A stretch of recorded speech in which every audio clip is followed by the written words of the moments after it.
Welcome back, all 5 people that are tuning in on a regular basis.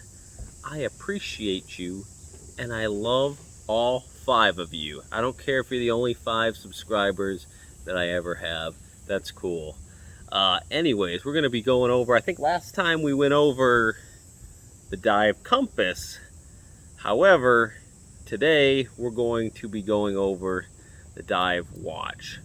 Now, honestly, the dive watch, when you dive now, pretty much everybody who's diving is using a dive computer as their dive watch. Dive watches, some people do use them, but they're honestly kind of from a time gone by. They're not really seeing a lot, they're not calculating anything based on their dive watch anymore. We're going to kind of go over the functions of the typical dive watch, just so that if you have one, you know how to use it, and if you're not even a diver, at least you kind of know what all the bezels on it means, and at least that way maybe you can just pretend that you're a diver or some sort of adventurer, and that's cool. I'm not gonna spoil the secret. My lips are sealed, so don't worry about it. So there are a couple different things with dive watches. They're all a little different. This one here is an Omega Seamaster Professional. It's got the 300 meters is what it's rated for. And it also has, what this is here is a helium release. That is mainly for people who are saturation divers. So saturation divers are divers that go very deep, or they're underwater for very long amounts of time. They usually will stay in a bell or chamber or something like that, and that's commercial diving, kind of like industrial, maybe welding, something like that, or recoveries, oil companies, stuff like that.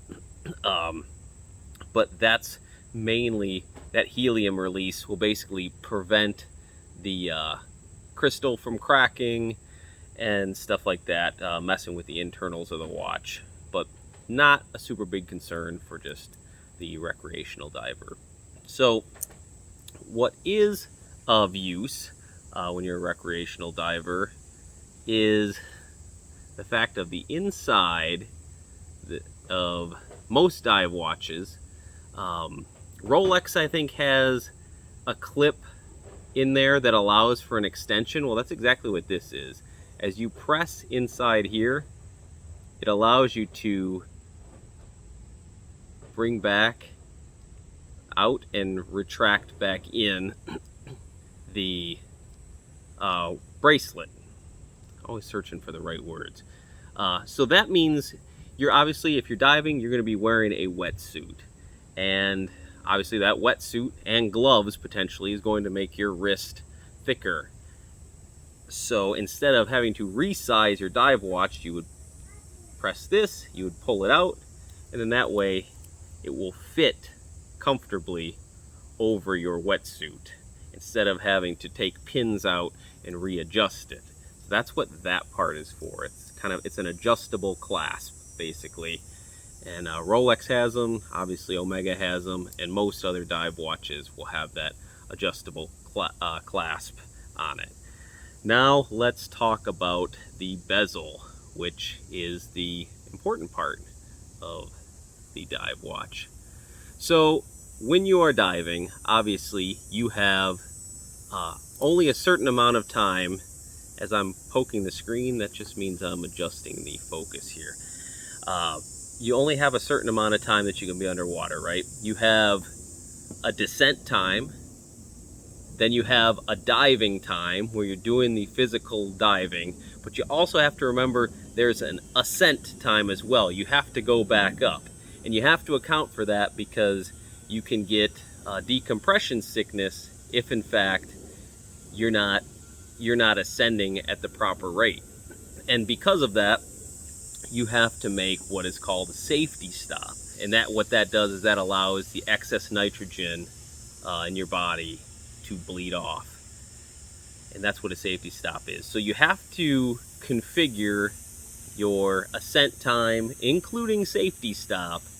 That all has to be configured into your dive, because you just can't count for enough air to descend, do your dive, and then maybe play it by ear after that. No, you have to have a stop time to where, hey, this is going to be the end of the dive, no matter what, I have to start ascending at this point. And it's always good to give yourself extra time in case of emergencies. So you really don't want your ascent time to be the bare minimum. Like if you're not ascended by then, you're out of air. Like I'll leave 15 minutes for my ascent. It's probably not a good idea to leave that as the bare minimum, as far as no reserves or anything like that, because if something happens in your dive or you go over and you don't have enough time to ascend, then you're going to be making a dangerously fast ascent to get to the surface. So you want to keep that in mind when planning your dive. So make sure you're accounting for all aspects of the dive: the descent, the dive, and the ascent, with the safety stop built in to that formula, or else you're going to find yourself in trouble. So keep that in mind. And I would also say you would definitely want to add a lot of, I would say, a good amount of reserve time in there too. So that way you're not finding yourself in a sticky situation or a watery grave. 1 second, bud, I'm just finishing this up. So we're going to go over how the bezel helps you when it comes to that. So what you have at the top is basically your hour mark, right? That triangle. So as you rotate the bezel, as you'll notice, it rotates only in one direction. And there's a reason for that. That is, if something bumps you or your bezel gets turned at some point during the dive, it will not rotate backwards, meaning it will not give you more time. It will not indicate that you have more time to spare during your dive. You can only bump it in a direction that will indicate less time for your dive. That's a safety measure. You don't want to bump it and think you have all this extra time because your bezel got bumped. No, it only goes in one direction. It will not turn in the other direction. So that's a safety mechanism. So what you will do is you will find your minute hand. On most dive watches, you will notice the minute hand is very large compared to the other hands, and that is so you can very clearly see the minute hand. So what you will do is I will look at this one and I will rotate the bezel to the minute hand. Right now it's approximately 4:05, right? So it's 4:05 right now, and I've put this pendant right at the minute hand. So that means as the minute hand travels around the clock, it will tell me I'm 5 minutes. I've got 5 minutes I've dived for 5 minutes, 10 minutes, 20 minutes. So the minute hand will always tell you how many minutes you've been underwater, okay? The other thing, a lot of dive watches will only have minute markers for the 15 minutes. Remember when I talked about safety stops in the last 15 minutes?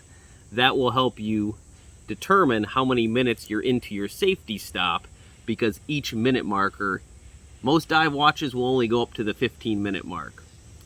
But this Omega has dots all around for each minute.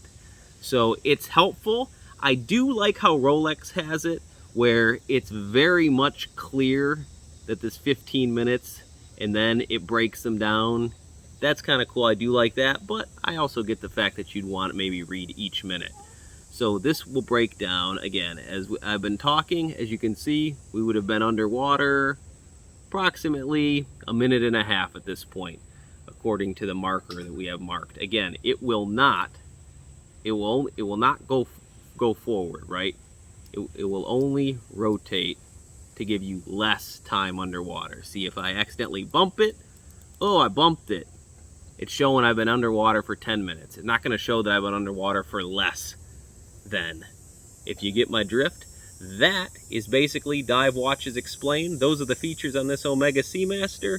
They, like I said, pretty much every dive watch I've noticed, maybe the clasp, some of them may not have the expandable clasp. I know Rolex does, I know Omega does. I haven't messed with some of the other models, but The bezel, they should all be the same for the bezel, maybe except for the markings. But that is dive watch. It's explained. So now you know. If somebody at a bar sees your dive watch, and maybe they have some of those questions, now you can answer them and seem like a professional, which is, you know, looking cool is like the main thing. So I'll see you guys next time. Don't forget to subscribe. Give me a thumbs up. Or if you think it sucks, give me a thumbs down. Hit the notification bell if you're into that sort of thing. That's how you get your jollies off. I don't know if that's how. Or leave me a nasty comment if that's how you get your jollies off. That's cool too, because I get my jollies off on reading nasty comments. So we can get our jollies off together. All right, we'll see you next time.